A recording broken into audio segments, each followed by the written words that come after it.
Appetite, Part 5. Nirmal was naked and slightly bent over the table. He made strange guttural sounds as his body twitched. Sickening snaps and cracks, loud enough to be picked up by the camera's mic, sent shudders down her spine. His skin began to shift and lose its integrity, and eventually flopped down his frame. It hung in heavy rolls, much like the wrinkled folds of a Shar-Pei dog.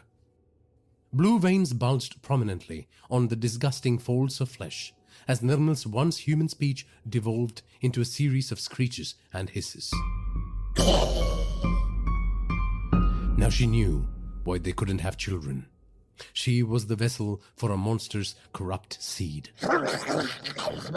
Seema looked on in shock as the thing that had once been her husband turned its head back to stare at the stairs that led up to the door of the basement. Even though the door to that dungeon was locked from within, it was still checking one last time to see if anyone was intruding on its nightmarish transformation. What prompted this creature to act so? Shame? Fear? Guilt? Was it capable of such emotions? Was Nirmal a captive of its malevolent whims? How can that be when its face was the stuff of nightmares? Drooping flesh replaced Nirmal's original facial features. The sagging layers had swallowed up the eyes, nose and ears. A revoltingly long grey tongue, covered in floral anthers, emerged from his mouth, which was hid in the drooping mounds of flesh resting around his neck. The organ of taste was also an organ of scent. It waved in the air, searching for the biological markers of intruders. It screeched again. Seema was sure in the past she had heard strange noises from the basement and had attributed it to her dreams. What a fool. She jerked her gaze down to the table and found herself stunned by what rested in front of the creature.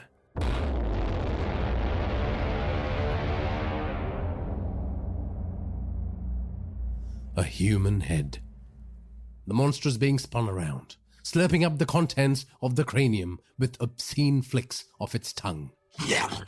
A wave of nausea swept over Seema as she observed the creature meticulously transfer pulpy matter to a transparent salad bowl using its tongue.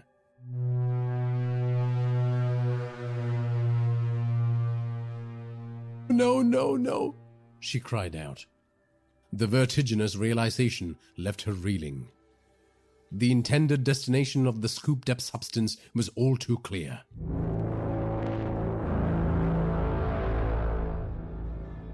The breakfast he would so lovingly feed her tomorrow.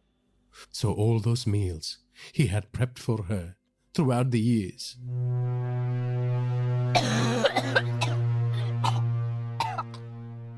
She retched involuntarily. It took her ages to subdue the rebellious churn in her tummy. She dropped the monitor and picked up her phone. Rational thought had fled her mind. She was transported to that dreaded corner of the classroom, where ink splattered on her skin like disgusting bodily fluids, and harsh insults spilled out of the snarling mouths of her bullies. Drawing on all her strength, she mentally reached out to her online tribe, her thousands of loyal followers who always cheered her on. She summoned every ounce of her resilience, pulling herself from the grip of her painful past, and sought their collective strength and comfort. For any normal person, this would have been the perfect opportunity to call the police. But for Seema, this grotesque truth was destined first for the eyes and ears of her social media fans. Driven by a wave of horror, betrayal and rage, she resolved to expose the horrifying reality of her husband's deeds through a live stream. As she opened her social media app, her eyes fell on the responses to her most recent post. It was a charming snap of Nirmal playfully feeding her a spoonful of food, their faces brimming with joy and contentment.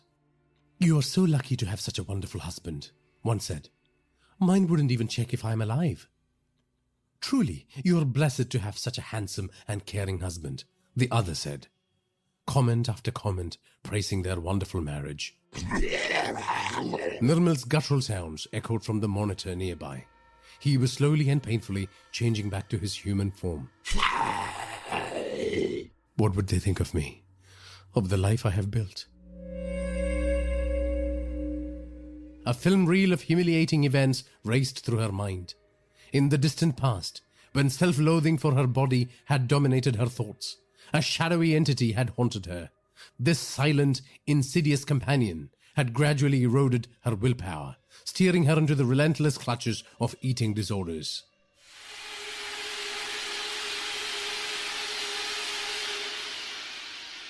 It slowly crept out of its hiding place from somewhere deep within her brain and whispered in her ears.